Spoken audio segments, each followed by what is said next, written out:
Hello बच्चा party, कैसे हो। स्टोरी टाइम कहानियाँ जो जीना सिखाए में आप सबका स्वागत है। मैं आरती बियानी, तो आपकी दोस्त, टीचर एंड काउंसलर। आज हम सुनेंगे न्यू स्टोरी। तो अभी गणपति बप्पा आ गए हैं, गणपति बाप का आगमन हो चुका है। तो गणपति बापा के लिए एक न्यू स्टोरी तो बनती है ना। पर इस बार हम स्टोरी में ये सीखेंगे कि गणपति बापा की पूजा हमें कैसे करनी चाहिए और क्यों करनी चाहिए, किस कारण से उनको इतना मानते हैं। वो प्रथम पूजनीय है, हर कोई उनको कोई भी कार्य में प्रथम स्थान देता है, उनको इतना रिस्पेक्ट, इतना मान मिलता है। क्यों और किस लिए, तो ऐसे क्यों है, क्यों बने, इतनी उनको इम्पोर्टेंस क्यों दी जाती है। तो इसके बेस पे ही स्टोरी है। तो आज गणपति पापा को हम समझने की कोशिश करेंगे, ठीक है। अगर हम जो भी जिस तरीके से भी उनके जो साइन दिए हैं, जो भी चीज़ें उन्होंने पहनी है ना, हाथों में उनके जो जो भी अस्त्र शस्त्र है दिखाई है ना, एक ऑब्जेक्ट के रूप में उनके हाथों में जो भी चीज़ें क्या सिग्निफाइड करते हैं, क्या बताते हैं, उसको समझने की कोशिश करेंगे। और फिर बापा के सच्चे मन से, सच्चे दिल से समझ के उनकी पूजा करेंगे और उनको अपनाएंगे, है ना। ऐसे तो हम उनकी पूजा करते पर उनको समझते नहीं ना कोई चीज़ का। और आज तो साइंस का ज़माना है, हर चीज़ को समझ के फिर अमल में लाना, ये तो हमारी टेंडेंसी होगी, है ना। तो फिर तो बापा तो विघ्न विनाशक, तो उनके जैसे हमें बनना है। तो कैसे बन सकते, सिर्फ पूजा अर्चना नहीं करना है, उनके जैसे बन के भी दिखाना है। तो गणपति बापा पहले हम शुरू करते हैं, वो उनका निर्माण कैसा हुआ, उनका जो अस्तित्व है वो कैसे उनको श्री गणेश बोला जाता है। तो आपको स्टोरी पता होंगी कि उनकी मैया माता पार्वती जब स्नान करने जा रही थी, तो उस वक्त उन्होंने अपने हाथों की मिट्टी से, अपने शरीर की मिट्टी से एक सुंदर सी प्रतिमा बनाई और उस प्रतिमा में प्राण अर्पित किए, उसके अंदर प्राण, उनकी प्राण प्रतिष्ठा की कि उनके अंदर प्राण आ गए और वो जीवित हो गए। माता तो माता थी, माता पार्वती साक्षात शक्ति थी, है ना। तो जैसे ही आ गए उस मूर्ति के अंदर प्राण, तो वो छोटा सा बालक अपनी माँ की आज्ञा के लिए तैयार हो गया। तो माँ ने उनको आज्ञा दी कि बेटा मैं स्नान करने जा रही हूँ, तो यहाँ पे कोई पहरेदार नहीं है, तो तुम यहाँ पे रुकना, जब तक मेरी आज्ञा ना हो तब तक तुम किसी को अंदर मत आने देना, ठीक है। तो उन्होंने तो हाँ कर दी उस बालक ने। उन्होंने कहा ठीक है मैया, आप जाओ स्नान करने। तो मैया गए और वो बच्चा पहरेदारी पे दरवाजे पे रुका था। तभी कुछ समय बाद कौन आए, हमारे महादेव आए, शंकर जी आए। और शंकर जी आए, वो तपस्या करने गए थे बहुत दिनों से, तो बहुत दिनों से तपस्या करके वो कैलाश पर आए। कैलाश पर रहते हैं ना महादेव पार्वती जी, तो फिर कैलाश पे आए। तो जैसे ही वो आए तो उन्होंने देखा एक छोटा सा बालक द्वार पे खड़ा है। तो उन्होंने पूछा, बालक आप कौन हो। तो उन्होंने कहा मैं माता पार्वती का पुत्र हूँ। तो उन्होंने कहा ठीक है। उन्होंने कुछ कहा नहीं और वो अंदर जाने के लिए निकल गए। तो बालक ने रोका उनको कि आप अंदर नहीं जा सकते, मेरी माता स्नान कर रही है। पर वो शंकर भगवान ने कहा नहीं नहीं, मुझे तो जाना है, ये मेरा ही घर है। पर फिर भी उनको बालक ने नहीं जाने दिया। फिर उनकी थोड़ी बहस हुई। वो बालक ने अपनी आज्ञा का पालन करने के लिए हर कोशिश की कि मैं अंदर आपको नहीं जाने दूंगा। अब उसे नहीं पता था कि ये मेरे पिता है करके, और ये भी शक्तिवान है, उनको कुछ नहीं पता था। वो तो बालक अपनी माँ का आज्ञा का पालन कर रहा था और उन्होंने देखा भी नहीं था ना कि भी शंकर भगवान तो तपस्या करने के थे, तो उनको नहीं पता ही मेरे पिता है करके। तो वो तो अपने आज्ञा का पालन करता। फिर उनकी बहस हुई। फिर शंकर भगवान ने कहा, ने क्रोधित होके उनका मस्तिष्क उनके शरीर से अलग कर दिया। तो अब शंकर भगवान तो तपस्या करके आए थे, तो जैसे हम अब वो बताते हैं कि उनको क्रोध आया था। पर जब कोई इतनी तपस्या करता है तो उनको क्रोध आ सकता है क्या। उनके अंदर थोड़ा तो, जैसे हम भी थोड़ा बहुत करते हैं, मेडिटेशन करते हैं, तो इतना क्रोध हमारे अंदर नहीं आता कि किसी की हम इतनी तकलीफ दो किसी को शारीरिक रूप से। पर अभी हमारी स्टोरी में बताया है कि शंकर भगवान को क्रोध आ गया और उन्होंने उनका मस्तिष्क शरीर से अलग कर दिया। तो ये हो गया हमारी भक्ति मार्ग की कहानी। पर अलग कर दिया तो उतने में माता पार्वती आई और उन्होंने देखा ये क्या कर दिया शंकर जी ने। तो उन्होंने कहा आपने मेरे बालक के साथ ऐसा किया, मेरे बालक को पुनर्जीवित करिए, उसको दोबारा जीवित कर दीजिए। तो शंकर जी ने एक हाथी का चेहरा, जो जिसके प्राण कुछ ही समय में निकलने वाले थे, तो वो पीड़ित था, तो उसी को उसके हाथी के मस्तिष्क कट करके उस बालक को लगा दिया। और जैसे उस बालक को वो मस्तिष्क लगा दिया तो माता पार्वती ने क्या, मेरे बच्चे को कितना सुंदर सा चेहरा था, अपने उसको हाथी का मस्तक लगाया, तो मेरे बच्चे को इतने मेरे बच्चे के अंदर अपने हाथी का चेहरा, तो इसमें क्या विशेषता है इस मस्तिष्क में। तो माया शंकर जी ने उस बच्चे का पहले नाम रखा कि इसको श्री गणेश कहा जाता है। ये है गज, यानी कि हाथी का मस्तिष्क है। तो ये आज से इसका नाम गणेश होगा, इसका नाम गणपति होगा, इसका नाम विघ्न विनाशक होगा। तो क्यों, माता पार्वती ने पूछा, आपने मेरे बच्चे को ये नाम दिया पर विघ्न विनाशक क्यों? तो उन्होंने कहा, इसने इतने बड़े विघ्न को हर लिया है ना, मेरा गुस्सा इसने अपने अंदर समा लिया और अपनी आज्ञा का इतना पूरे निष्ठा से पालन किया, तो इसका नाम तो ये हर दुख विघ्न को हरने वाला था। जैसे तुम स्नान कर रही थी तो इसने तुम्हारे ऊपर कोई विघ्न ना आए, इसलिए वो अचल अडोल बन के खड़ा रहा, किसी को अंदर नहीं आने दिया, मुझे भी नहीं। तो शंकर भगवान ने उनको आशीर्वाद भी दिया कि विघ्न विनाशक रहेंगे और ये गजमुख है इनका, तो इसकी विशेषता भी उनको बताई। अभी इसकी विशेषता क्या हो सकती, अभी हम समझेंगे। तो गणेश जी का जो मस्तिष्क है, जो विशाल मस्तिष्क है ना, ये हो गया है उनका वॉइस इंटेलेक्चुअल माइंड, जो बहुत ही बड़ी, बहुत ही गहरी बुद्धिमत्ता है, विशाल बुद्धिमत्ता का, जो अपने मस्तिष्क में विशाल बुद्धि के लिए माने जाते हैं। तो मस्तिष्क बड़ा इसलिए साइन किया है कि वो हर अच्छी बातों को ग्रहण करते, इतने विद्वान है ना। उन्होंने वाल्मीकि के साथ बैठ के रामायण भी लिखी, वाल्मीकि जी ने खुद उनको रामायण लिखने के लिए आमंत्रित किया था। तो कितने बुद्धिमान थे, तो भी तो इतने अच्छे रामायण लिख पाए ना वो, तो बहुत विद्वानों में उनकी गिनती होती है। तो उनको बुद्धि के देवता भी बोला जाता। तो उनका मस्तिष्क बुद्धि को प्रतीक करता है कि आपकी बुद्धि कैसी होनी चाहिए, विशाल बुद्धि, हर अच्छी चीज़ को अपने अंदर ग्रहण करो, उसको समा के रखो और सही समय पे उसका उपयोग करो। तो इंटेलेक्चुअल माइंड उनका एकदम बेस्ट था, है ना। फिर उसके बाद आ गया उनकी आँखें, छोटी छोटी सी आँखें उनकी। इसी हमेशा देखना, कोई भी मूर्ति में से छोटी छोटी आँखें बताते, तो ये छोटी आँखें इसका प्रतीक है कि जब भी हम कोई चीज़ देखते हैं, है ना, कोई दूर से कोई चीज़ देखनी हो या फिर कोई इंपॉर्टेंट चीज़ देखनी हो, तो देखना हमारी आँखें छोटी छोटी हो जाती है ना। तो हम उसको बहुत फोकस से देखते हैं, हमारा कंसंट्रेशन बहुत हाई लेवल पे होता है, तभी हम इतने गौर से इसको देखते हैं। अभी कोई चीज़ देखना तो इंपॉर्टेंट तरीके से देखेंगे, इसमें क्या है, कोई त्रुटि तो नहीं है, इसको क्या करेक्शन करना है, इस तरीके से। तो वो दूरदेशी का साइन है कि हमेशा कोई भी चीज़ को बारकाई से करो, ध्यान से करो, एकाग्रता से करो, तो मिस्टेक नहीं होगी। तो इस तरह हमारा कोई भी कार्य करने के लिए उतनी फोकस और कॉन्सेंट्रेशन की ज़रूरत है। तो ये आँखें वो आपको बताती है, वो साइन करती है। उसके बाद उनके कान देखे होंगे, है ना, बाप्पा के कान ऐसे बड़े बड़े से है, और बड़े हैं पर कैसे हैं, सूप के जैसे है ना। सूप होता है जो उससे देखा होगा गाँव में, आपकी दादी नानी उससे पछोड़ती थी, उसको पछोड़ना बोलते कि पाखरना, ऐसा मराठी वर्ड्स भी बोलते, कि उससे जो डस्ट होती है वो बाहर निकल जाती है और अच्छे चावल या दाल कुछ भी पछोड़ते हैं उससे, तो वो अंदर आ जाती, वो सब निकल जाता है। तो 2 कान दिए बड़े बड़े, तो इसका क्या साइन है, माता पार्वती ने पूछा। तो शंकर जी ने बताया कि 2 कान इसलिए बड़े हैं कि जो भी किसी से कुछ भी सुनते हो, जैसे हम तो बोलते हैं ऐसे, एक कान से सुनो एक कान से जाने दो, है ना, ऐसा हम बोलते हैं, पर ऐसा तो होता नहीं, क्योंकि एक कान से सुना, यहाँ से सुना, तो यहाँ तक आने के लिए बीच में कौन है, बीच में हमारी बुद्धि है ना। तो हमारी बुद्धि में वो चीज़ बैठ जाती है, तो दोनों कान से हम सुनते तो ज़रूर है, पर बीच में हमारी बुद्धि है, हमारे माइंड में वो बात आ ही जाती, और उसकी तो छाया पड़नी है ना, कुछ तो वो बुद्धि में ग्रहण करेंगे ही। अगर हमने गलत चीज़ कुछ देखी, कुछ ये करी, हमने बोले चलो सुनी, तो आप बोलेंगे चलो छोड़ देना, ये ध्यान में मत रखो, पर फिर भी वो आपके दिमाग में बार बार आती है, मतलब बुद्धि पे उसका प्रभाव पड़ा ही पड़ा।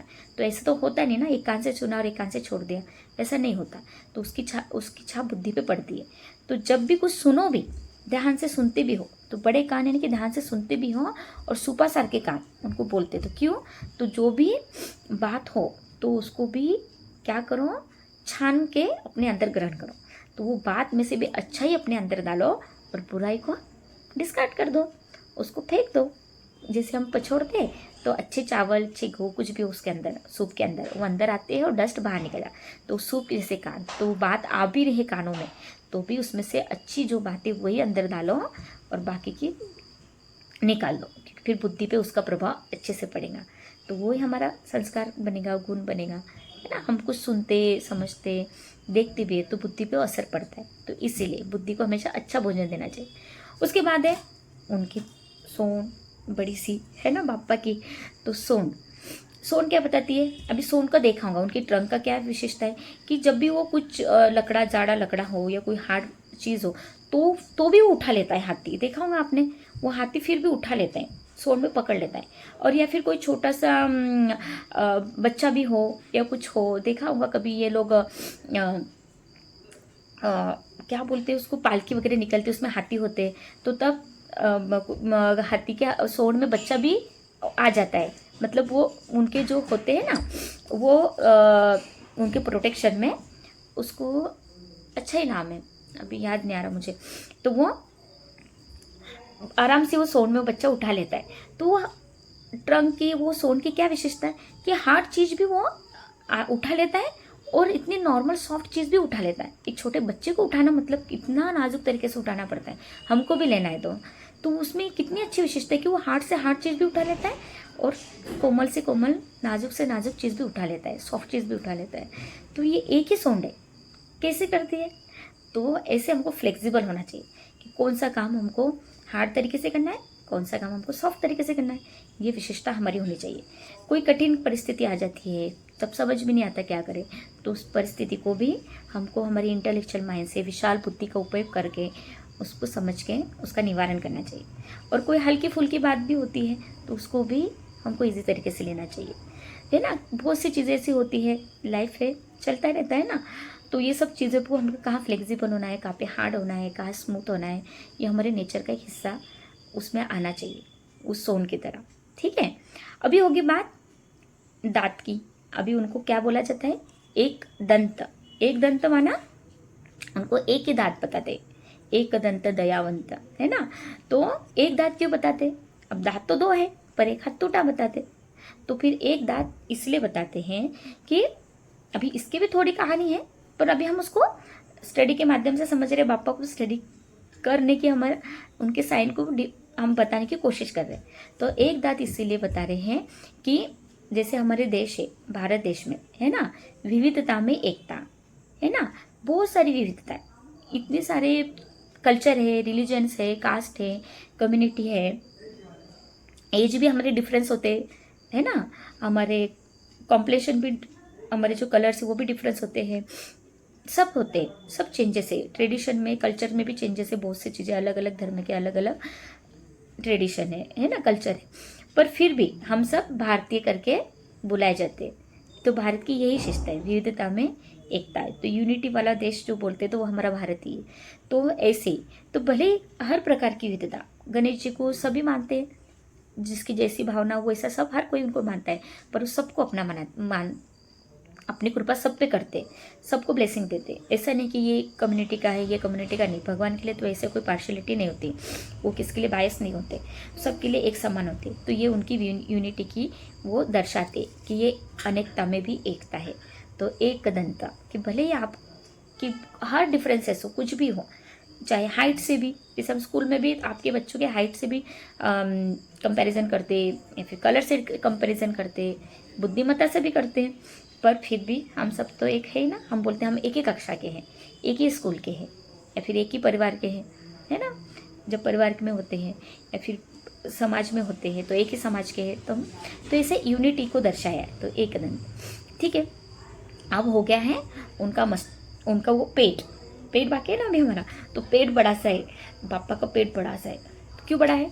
तो उसके अंदर है ढेर सारी गपशप, ढेर सारी बातें, जो भी आके उनके कान में बताता है, उनको आके बताते सुनाते, अच्छी बुरी बातें, कभी कंप्लेंट, कभी गुस्सा, किसी के लिए कुछ होता है, हर कोई कुछ अपनी बताते, कोई डिमांड, कोई रिक्वेस्ट, है ना। हर कोई बताते पापा मेरा ये काम कर देना, मुझे पास कर देना। बच्चे आप तो ऐसा बोलेंगे, है ना। कोई बोलता मुझे धन दे देना, कोई बोलता मुझे बुद्धि दे देना, कोई बोलता मुझे गाड़ी दे देना, कोई बोलता मुझे और भी बहुत चीज़ें, मुझे न्यू ड्रेस दे देना। क्या क्या नहीं बोलते हो पापा को, बच्चे हो आप। तो ऐसे बच्चे। और मोबाइल मोबाइल तो मत मांगना, वीडियो गेम तो मत मांगना, वो भी मांगते हो। अच्छी बुरी सभी बातें पापा अपने पेट में जमा करके रखते हैं, और वो इसलिए उनका पेट इतना बड़ा है कि हर किसी की बात सुनो, पर वो सब पेट में रखो। जहाँ ज़रूरत है तभी उसमें से भी निचोड़ के कुछ बोलो। जैसे सूप में से निचोड़ के सब सुनी है, पर जो ही इम्पोर्टेंट है वही अंदर डालो, है ना। तो इतनी अंदर कम कम डाल के भी उनका पेट इतना हो गया, पता है। तो सब अंदर रखो। जा किसी से इधर की बात सुन के इधर सुनाना, इधर की बात सुन के इधर सुनाना, ये नहीं करना। उससे क्या होता है, हमारा भी इम्पोर्टेंस टाइम वेस्ट होता है और दूसरे का भी, और उस बात में भी कोई वैल्यू नहीं होती है। तो सबका सुना और सब पेट में रखो, किसी को कुछ बताने की ज़रूरत नहीं, ठीक है। जैसे बोलते हैं ना, मैंने एक बात नहीं बताई तो मेरा पेट दुखेगा, पर ये गलत आदत है। आपके पास किसी ने कुछ बताया तो अपने पेट में रखो, किसी को बताने की ज़रूरत नहीं, है ना। ठीक है, अभी उसके बाद हो गए उनके, अभी अस्त्र शस्त्र के बारे में बात करेंगे। क्या क्या होता है पापा के पास, है ना, क्या क्या होता है याद करो।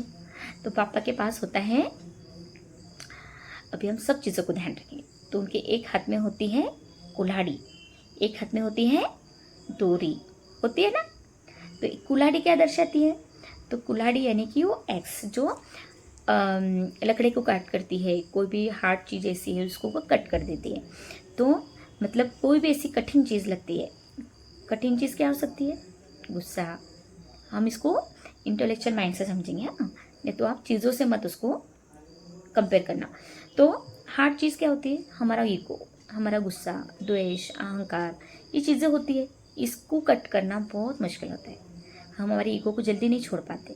तो हमारे ईगो को कट करने के लिए, हमारे अहंकार को कट करने के लिए वो कुल्हाड़ी दर्शाइए। जब भी कोई ऐसी चीज़ है जो आपको लगता है कि आपको मानवता से हट के करा रही है, आप कुछ बुरा कार्य कर रहे हो, झूठ बोल रहे हो, चोरी कर रहे हो, कोई भी गलत कार्य कर रहे हो, ये सही नहीं है, तो उस बुरी आदत को कट करो, उस बुरी हैबिट को कट करो उस कुल्हाड़ी से।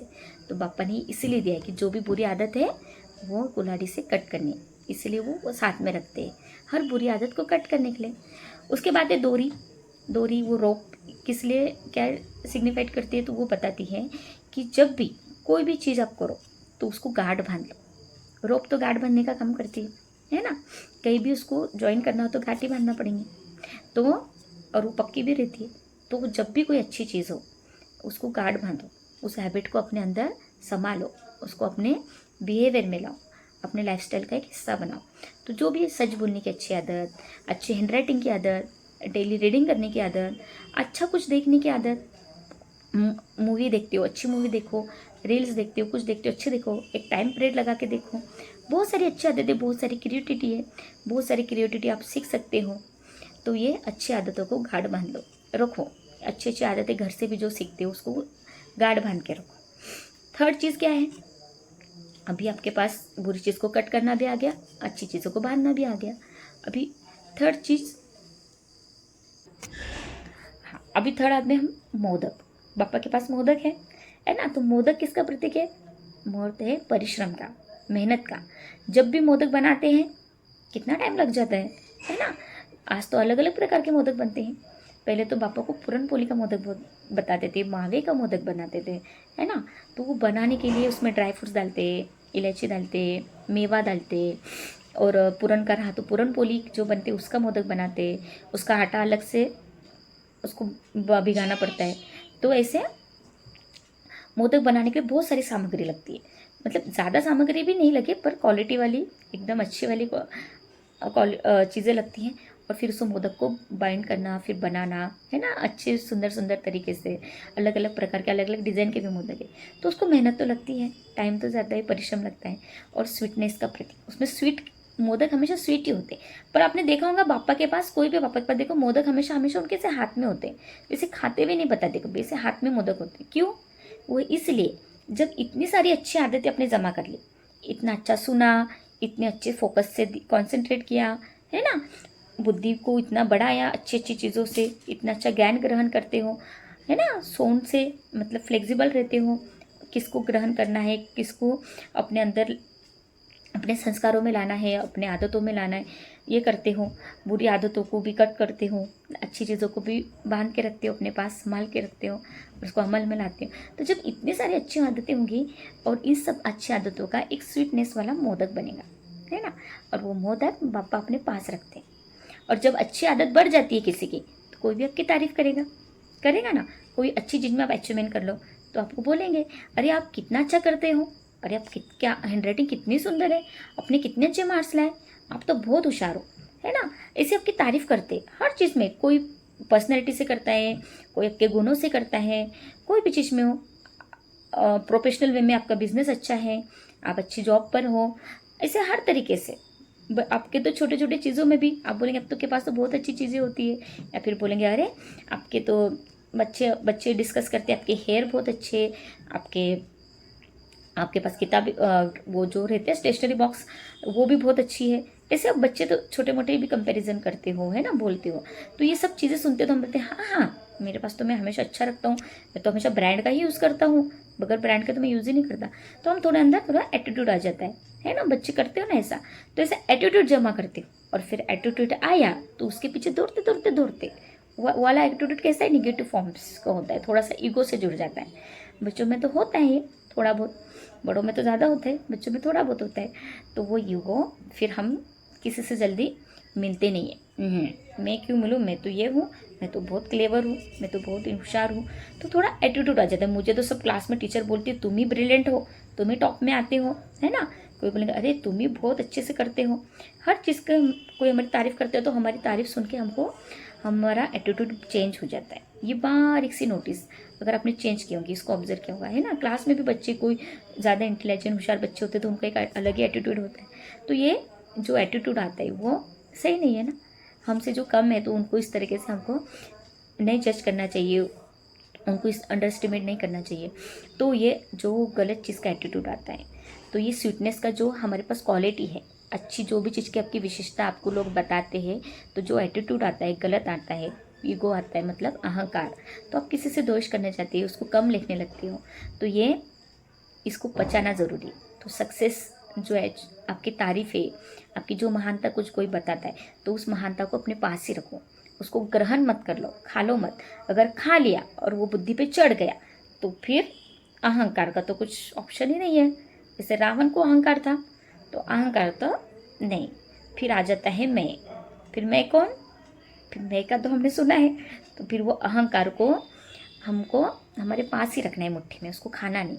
तो वो अहंकार को हमेशा अपने साथ रखो। जैसे श्री राम जी थे, कृष्ण थे, उन्होंने सबके साथ रहे। कोई उनको अच्छा बोलता था, बुरा बोलता था, उनके आगे पीछे, पर वो कोई उनको मायने नहीं रखता था।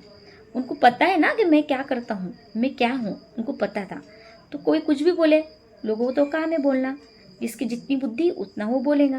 तो किसी के बोलने पे हम जमा नहीं, किसी को अच्छा भी समझाएंगे तो वो आपको अलग ही बता देगा। तो आपको पता है ना आप सही जा रहे हो, सही कर रहे हो, तो छोड़ दो उस बात को। तो वो और भी बहुत से लोग हैं जो आपको अच्छा बोलते हैं, तो वो चीज़ को संभाल के रखो।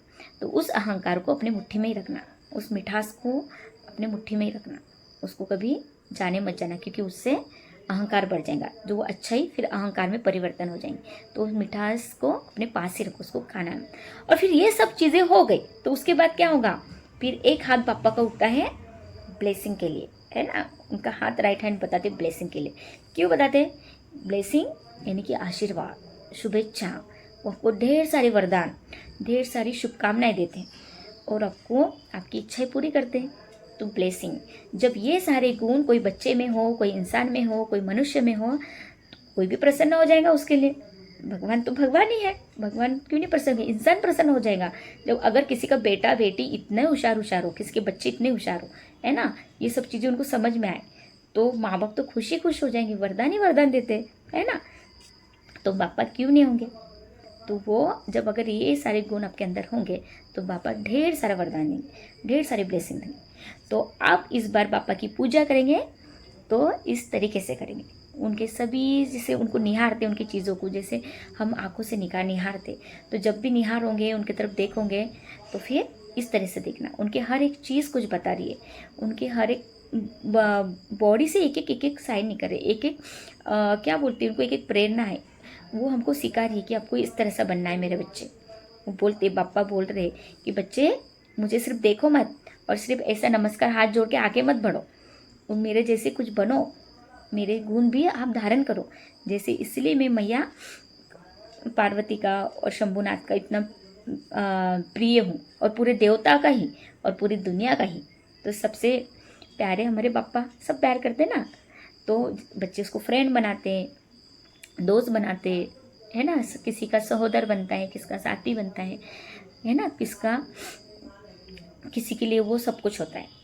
तो ऐसे पापा जो सबकी मनोकामना पूरी करते हैं, इसलिए उनको धूम धड़ाके से उनको गाजा वाजा करके उनका आगमन करते हैं, और फिर वो हमारे जीवन में आके हमें ढेर सारी खुशियाँ देते हैं। तो इस बार हम पापा से पूजा करेंगे, प्रार्थना करेंगे, उनके दर्शन के लिए जाएंगे, तो उनसे ये प्रार्थना करेंगे कि पापा आप जैसे बने, है ना, विकारों से मुक्त, अच्छी क्वालिटी से पूर्ण, गुणों से युक्त, ऐसे हम भी बने, हमारे अंदर भी अच्छी गुण आए और हम भी सबके प्रिय बने जैसे आप बने हो।